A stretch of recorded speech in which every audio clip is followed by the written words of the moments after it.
for us to have way more in common than, the UTI. And the more we get to know each other, I'm sure we'll discover more things. But that's why we're here today, the UTI.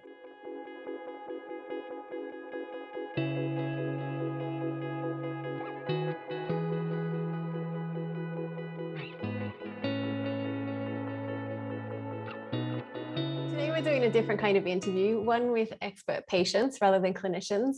And when I say expert patients, I mean that we've become experts in seeking information and healthcare that aligns with our health goals. And our hope is that by sharing our own experiences, we can provide insights that others can relate to around how we've coped with our various health challenges. And this interview came about because Geeves, the force behind Real Girl Review, reached out wanting to help raise awareness around recurrent and chronic UTI. As much as I wish you didn't suffer from this debilitating illness, I'm very happy to have your support to push for change. I've collected a bunch of questions for you from our community, but first I just wanted to say a big thank you for helping us out. Of course. Thank you so much for having me. I can't even believe that we're here right now because of our, I would like for us to have way more in common than, the UTI. And the more we get to know each other, I'm sure we'll discover more things. But that's why we're here today, the UTI. And I'm hoping that we can kind of crack open the facts and help some of our viewers, get answers and get a cure, or, at least be directed in the direction of a good treatment plan. Definitely. And as always, it's important to point out that we aren't medical professionals, so we can't provide specific advice or recommendations, but anything we do share about our own experiences shouldn't be construed in that way. But we're always happy to share insights about our own journeys.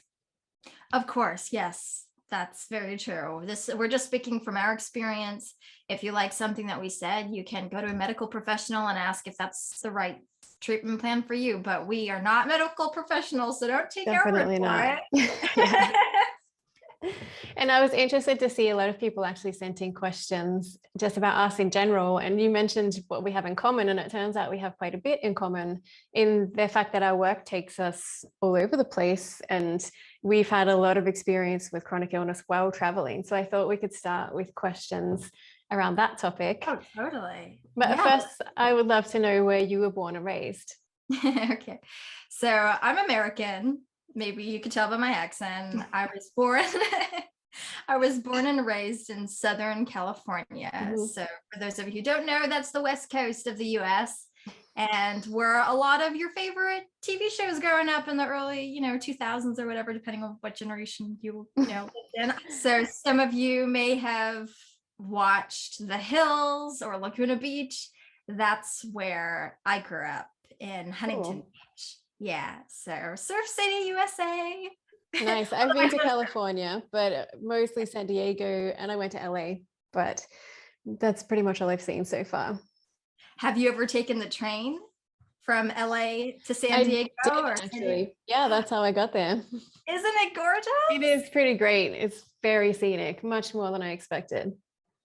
Oh yeah, that's like one of my favorite train rides of all time. If you're going to Cali, check it out. It's pretty great. Yeah, you probably got tips of everywhere in the US because you've been almost everywhere, right? I so do. It's on my blog, realgirlreview.com. I have it all. Excellent. So where were you born and raised, Melissa? Well, you can also tell by my accent, I think, that I am Australian. I was born in Brisbane, and I lived in Australia for most of my life until about a decade ago when I moved to Europe. But I've been traveling for like 6 years full time, aside from the last 18 months where I've been in Slovenia, and with the pandemic and the lockdowns and everything, it seemed smarter to stay in one place. Wow, that's so crazy. I've never been to Australia. I hear so many amazing things. I want to go one day. It's a pretty great place. You're going to have to give me like all the best things to do. That's a lot. You'll need a number of months at least. Oh yeah. That is one big continent. Mm-hmm. And so like me, you seem to travel quite a bit with your job. Do you ever stay, or do you ever long to stay in one place or get lonely while you're traveling?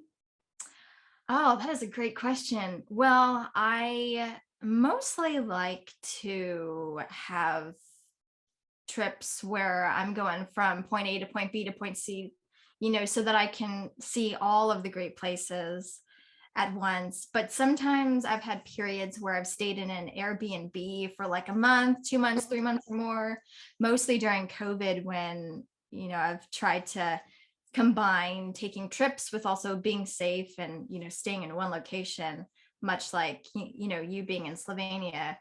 But I haven't found one place yet where I'm like so excited that I have to like stay there. I'm kind of like a free spirit and I like to just be everywhere. I consider myself a bit of a cosmopolitan. It's like I'm at home everywhere in the world, but what is home? I don't really know sometimes, but I've settled, at least for right now, in Maine, Hmm. which is in New England, the Northeast of the US. And it's so idyllic here, so beautiful, but I still like to travel. So this is my home base for the Hmm. time being, and I like to explore the rest of New England. And I've been taking a lot of road trips during COVID since Nice. I'm not going internationally, you know. Yeah, definitely But tougher hopefully we at the can do that moment. again soon because I miss international travel. How many countries have you been to? Ooh, okay. I've been to Canada. I've been to the Bahamas, London, Germany, Netherlands. So yeah, I've been to like 5 other than the Yeah. US.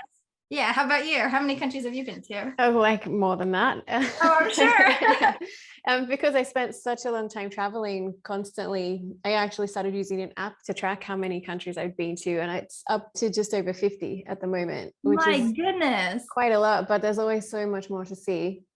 Yeah, I mean, you put me to shame. Goodness, girl. But yeah, I definitely have way, way more that I want to go to. Hopefully, COVID starts Mm. calming down a little bit so we can travel again. What Yeah. is your favorite country, would you say? I know that's a tough question. What are some of your favorite countries to It travel to? is such a difficult question, and it's something that I get asked all the time because I travel so much, but I really don't have an answer. It's always like it depends what you're looking for. If it's favorite place to be by the sea, maybe it's Greece. And if it's the favorite place for hiking, maybe it's Albania. So I've got so many different places in the world that I would love to see again, but I couldn't really say that any of them are my favorite because there's been so many amazing experiences. Wow, you just said it all right there. My mind is like going off right now.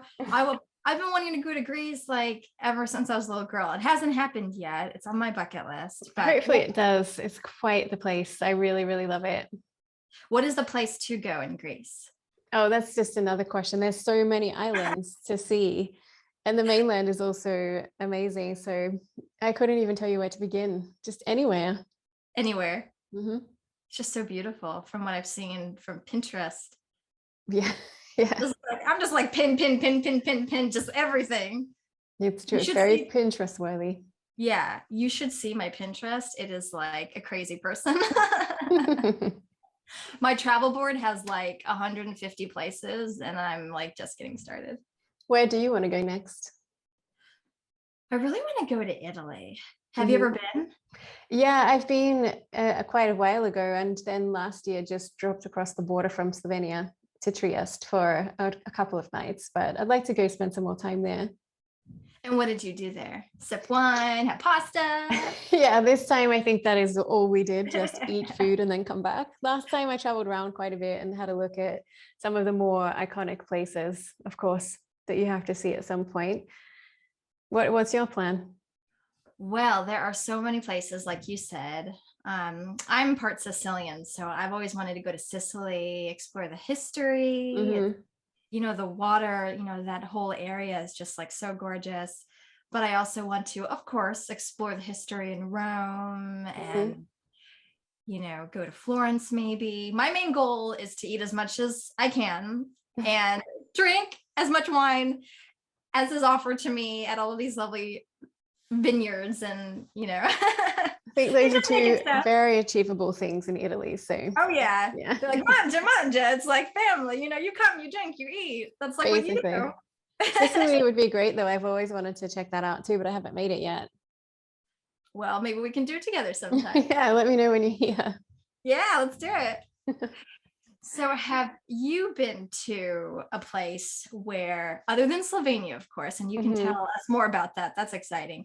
Have you been to a place where you're like, oh my goodness, this is amazing, and you stayed for extended periods of time? I've done that a few times in New Zealand. It's such a beautiful country with so much hiking and mountain biking, which are two things I'm quite into. And so we've spent months there at a time, and we tend to go there each year, except for the last couple of years. So that would be high on my list of longer stays, definitely. Wow. So I hear that you're like really a nature lover. And it's kind of funny because I just wrote a blog for every type of traveler there is, like all the different Hmm. personalities from type A to like the no fuss traveler, kind of like low maintenance. And then there's like the girly girl who's super extra, the techie, the traveler with medical needs. But the nature lover, that's one that I'm not too familiar with. So maybe you can give me like your packing list and I can like share that with my viewers because I don't have much to say about what to pack as a nature lover. I like nature in small doses. I like biking, I like hiking, but like you would probably like be gone without me, and I just be like back at camp, just like eating charcuterie and listening to music. Yeah, slightly different from my typical experience, that's for sure. It's difficult to talk about packing because we were living out of a backpack for 6 years, so we didn't have a home base. All we had was what we Goodness, carried, and you're most of what hardcore. most of what was in my pack was things or were things that I could use for sports. So I had trail running shoes and workout gear and like portable yoga things that I could use, and then warm winter gear plus summer gear. So we tried to carry 4 seasons worth, as well as the shoes that we needed for different kinds of sport, and Wow. then just made the rest up as we went along. So I don't think my pack would suit most people unless they're aiming for that kind of trip. I bet you have what I've heard to be called last chance clothes, where like you have like these raggedy clothes that are like one wear away from like being thrown away. Mhm. So many, and we have a one in, one out policy if you travel that way. So if you buy something new, you have to leave something else behind, which is also why you end up with those last chance clothes, because you can't be, I mean, if you're sustainability conscious, you can't just be buying something and throwing something else out all the time. So you end up with a totally different approach to wardrobe as well when you travel like that. Oh gosh, you're talking to the wrong Yeah, girl. I I'm can the kind of tell. girl who ships stuff from her locations when she's traveling, because I'm always like looking at things and going shopping, and then I'll like pack it in a box, ship it home. That's the kind of traveler I Yeah, yeah, a little different. am. I That's can fine too. appreciate it though, from what you're saying. It's like you're about like the adventure and living the dream without having to worry about all of this other stuff. Yeah, it is a nice feeling to leave everything behind and only have what you can carry. It must be like so freeing. You're just like, Very, very liberating. wow, I can't imagine. Maybe I'll try it one day. Maybe you've inspired me. Yeah, let me know if that happens. I will, Melissa. Hey, don't like hold your breath, but I'll think about I it. won't. Maybe just a little bit at a time. You don't need to go all the way there. It won't go. Exactly. Well, New Zealand, I've heard so many wonderful things. So maybe sometime you can give me like a nice little beginner hike to start off on or That's something. plenty. Yeah, definitely could do that. Sounds good. Thank you for tuning in to our special interview. We loved answering your questions and getting to know each other a bit more. For more information on chronic conditions, fun travel adventures, and all that jazz, follow us on social media and at our blogs. If you like this video, give it a thumbs up and leave us a comment down below. See you next time.